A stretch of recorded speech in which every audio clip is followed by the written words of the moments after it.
we have been talking about work from home, and you have pretty much covered what we intend to discuss. At least you defined the future workspace, and as you mentioned, 27% remote, 54% hybrid, and 19% on-premise, kind of that your survey shows.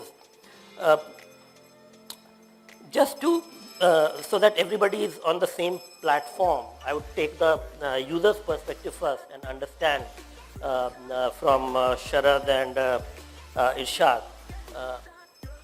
How would you like to, or how do you visualize the next gen workspace, say for 5 years from down the line? Because as an organization or as a solution provider, we don't need to think for now. We have to think for 5 years down the line. So how do you visualize that, Sharad?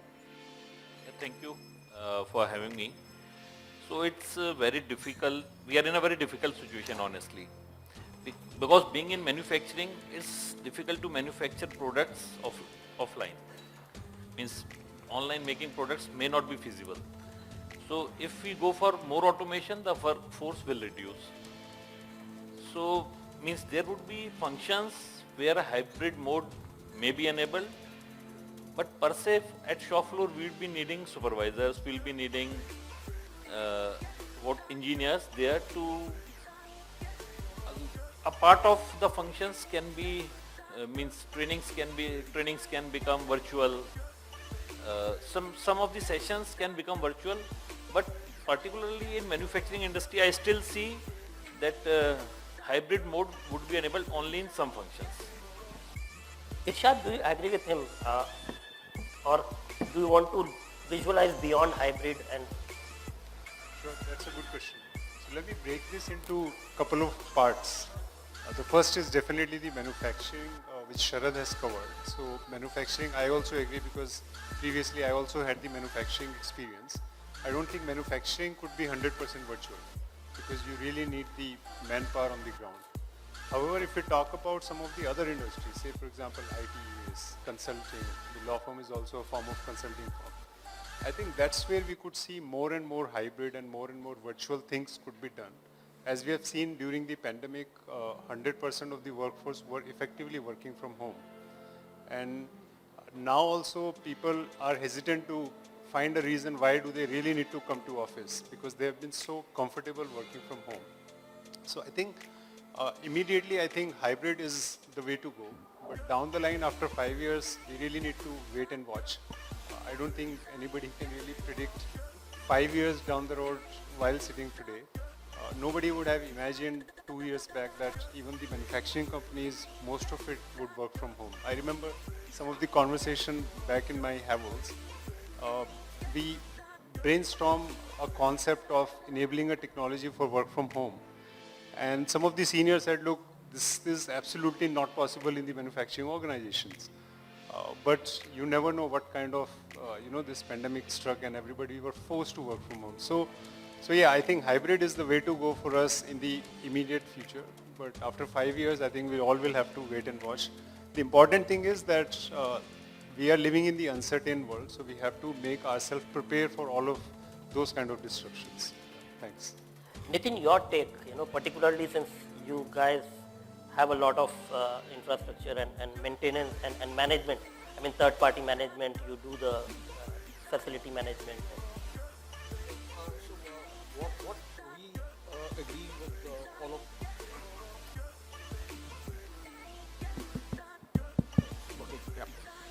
is that the hybrid mode is here to stay. Now the adoption may be different in different industries. Even if we talk about non-manufacturing, the verticals like healthcare, etc., would still largely be on-prem rather than hybrid.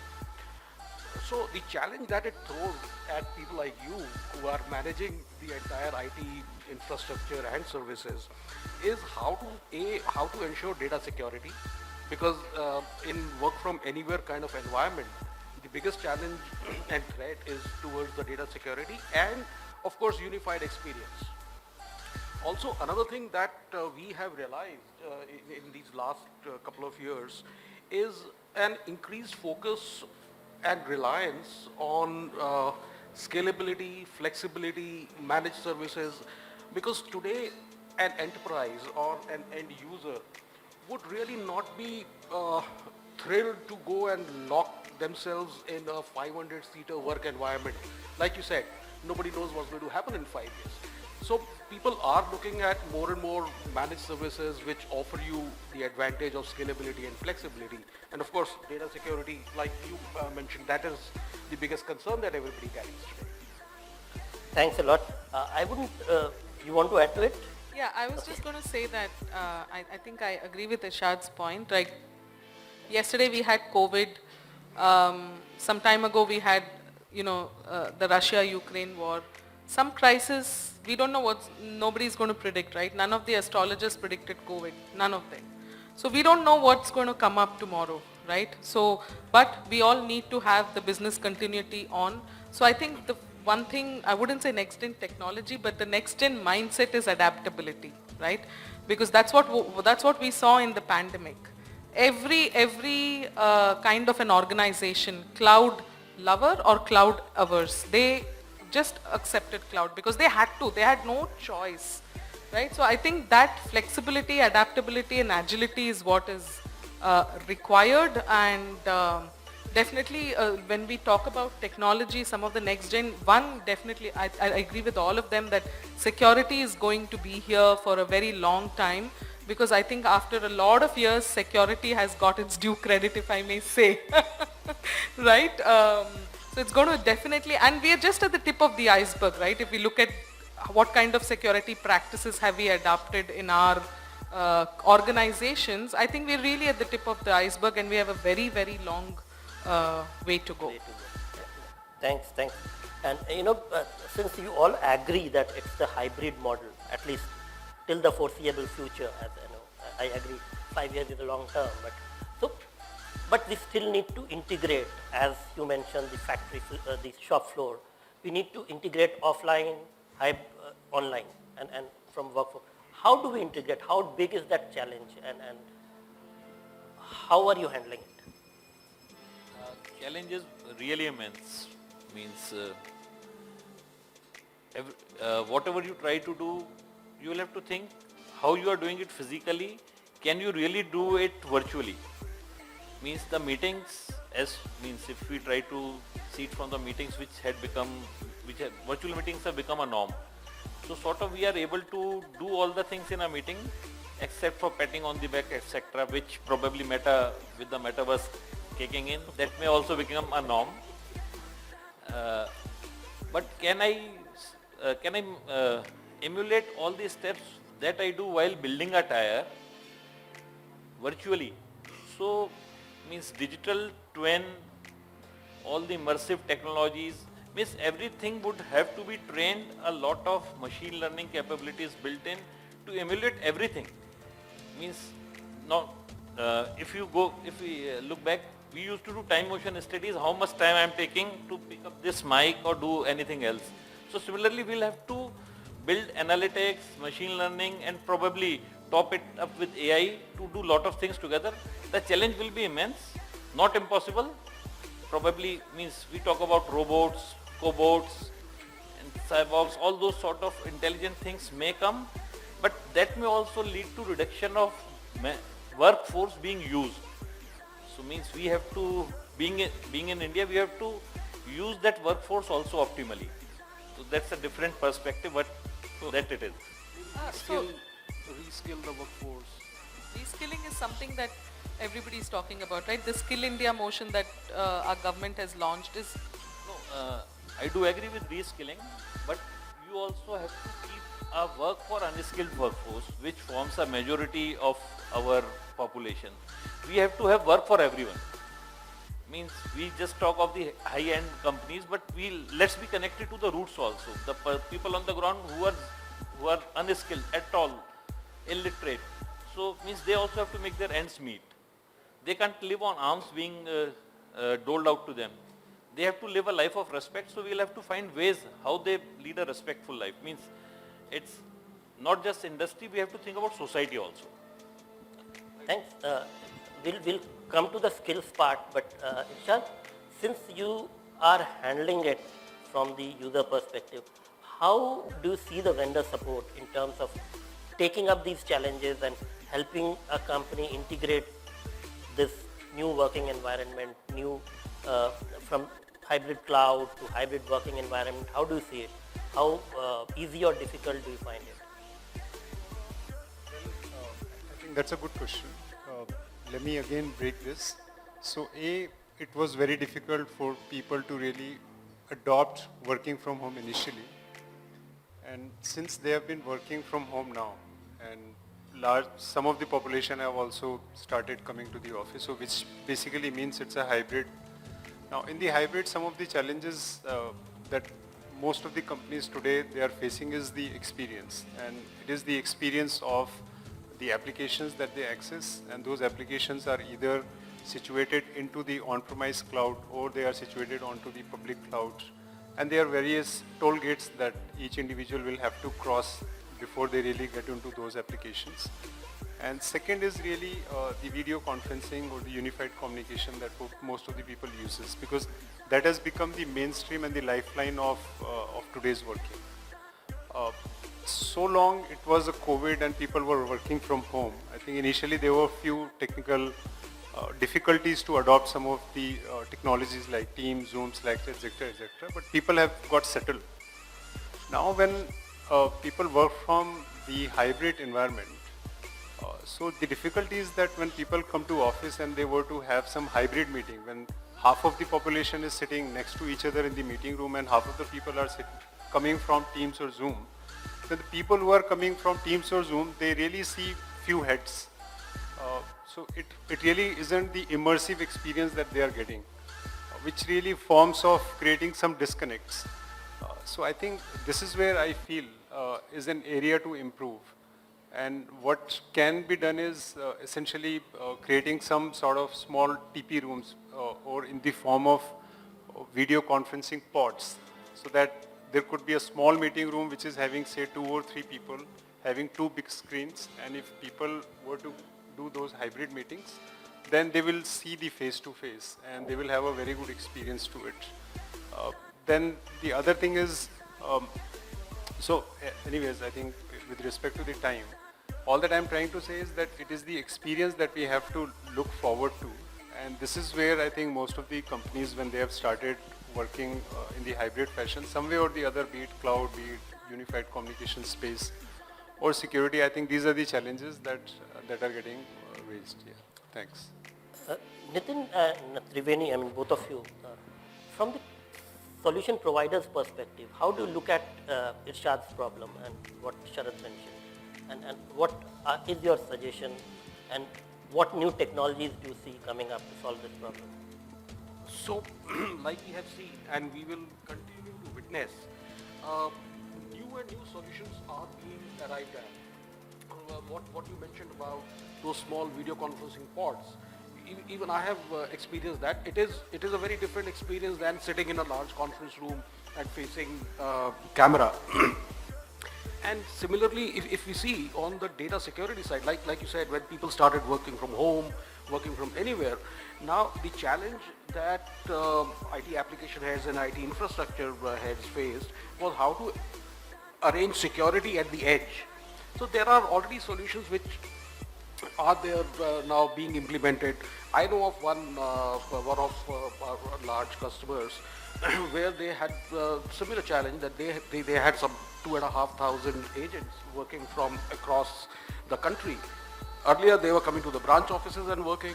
So now we are deploying SASE solution for them, so that wherever they are, the data security is ensured. So similarly, solutions are being worked upon, and the very fact that all of us during the pandemic time could sail through these 2 years, working from home and remote locations, it's thanks to technology. So much work had already been done, which fully got exploited during these last 2 years. Triveni, when I was viewing your slide, you had clearly new redefinition of go-to. One is the maintenance and management part, and one is the communication part. So from that perspective, it almost covers So could you add on to and what kind of technology solutions you propose and where do you see it moving ahead? Because again, as I said, we have to look ahead. So I think one of the things is obviously connectivity is going to be a big thing, right? Because our business today is completely depending on connectivity. Like earlier we used to say data is the new fuel or oil, but I would say now connectivity is, right? So I think that's something that organizations need to invest, and we heard the government officials talk about it, the kind of investment that needs to go into that. So strengthening that is going to be very important because all apps like GoToMeeting, Zoom, Teams, we are all dependent on or at the mercy of the connectivity, right? If connectivity goes bad, none of your apps are going to work at it. So keeping that in mind, even the app companies like us, we are sort of trying to see how we can reduce the load on on the bandwidth, make it more accessible to the employees, because you may have somebody in Vellore on the bike who needs to connect onto a call and somebody sitting in the office and connecting to the call, right? So to cater to those needs. And the other interesting thing that you spoke about, right, the video conferencing one. So in a lot of tools and like tools like ours, we have small breakout rooms, etc., where you have, you sort of have like a smaller set of people taking it out, and it's something like what we've tried to do, something with like war rooms and stuff like that. So I think that definitely will help a lot. And the other thing is, see, at the end of the day, I think who defines a culture or a work culture, right? The Exicom has the vision mission, right? But how do you ensure that it reaches to the last mile? It's the managers. The first level managers is the middle level managers. So when we talk about skilling, reskilling, I think that part is totally missed. And they are the ones who are actually carriers of your culture. So if you don't invest a lot in them, and today there are a lot of technologies to look at the productivity, and there are a lot of AR, VR stuff to help them train, etc. So coming to skill, as you mentioned and now you also mentioned, what are the new skill sets that would be required to manage this new work environment? Because IT is now kind of not just the back room, it's the main infrastructure and on which the entire organizations are being built. So it's code. Now, what kind of skills would your team require? Means we all of us have been talking about IQ and then EQ. Probably I think going forward DQ would be the new measure of, but not just employees, everyone. Means even if you are working for yourself, you are a small shopkeeper or a big businessman or whatsoever. So this digital quotient, your digital literacy across, and its levels will vary. Means it would be operational, tactical, and it's strategic. So though today the top management to make this strategic decisions shall be ably digitally qualified and literate to understand what all digital means can do. So skills would be around digital, means saying AI, ML, etc. Terminologies and new things will keep on coming, but you have to be more digitally literate. So that's one of the most important skill set that I feel would be important. Yeah, I agree with Sharad, and just in continuation of what Sharad has mentioned. So basically, I think if you look at IT teams per se, I think they have been supporting remotely for a very, very long time. In the last couple of years, or maybe a decade, I think digital transformation has been at the forefront, and last few years we have seen the rapid surge of it. So the important is to really go and do this similar level of upskilling of those individuals that we already have in the team. Hiring the new members will not solve the problem because they may not come with those kind of business insights. Definitely some people will need to be hired, but it is important that how do you upskill the existing resources in all the technological areas that your business is demanding, be it the AI, ML, robotic process automation, or in the future, say metaverse, as Sharad mentioned, may come anytime sooner. Blockchain is also the talk of the town. So I think it is important that how do you make sure the resources that you have, it is the culture of digitization that has been set into their mind. They are thrive to understand and learn newer and newer technologies. They are really passionate about learning it, implementing it. They come forward and say, look, these are the new technologies, that why don't we come and solve our business challenges with that. So I think, these are my few thoughts. Thanks. Nitin, what I'm hearing from the two people are there's a new skill set required. There's a new set of management to be done. Now, do you see this as a complete transformation to a new kind of an outsourcing? So, first of all, talking about digital transformation. So what last 2 years of pandemic did to the entire digital transformation is unimaginable. None of us could have earlier thought of what we have so become used to today. Small things like touch-free deliveries, cash-free transactions. So, and in this entire journey, everybody has learned and skilled themselves. Be it the press wala or a small chai shop. So this entire transformation and skill up, if I may say, that process has already begun. And newer applications, use cases will evolve. So when you talk about outsourcing, see, outsourcing is essentially only catering to a particular need and demand. Outsourcing on its own is not going to be creating a new requirement.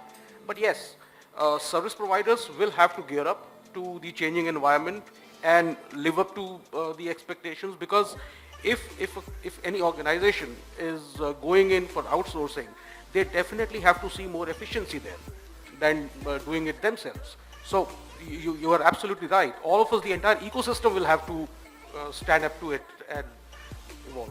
Thanks. Your last word. Okay, I have 8 seconds. Maybe take Always one. on the spot.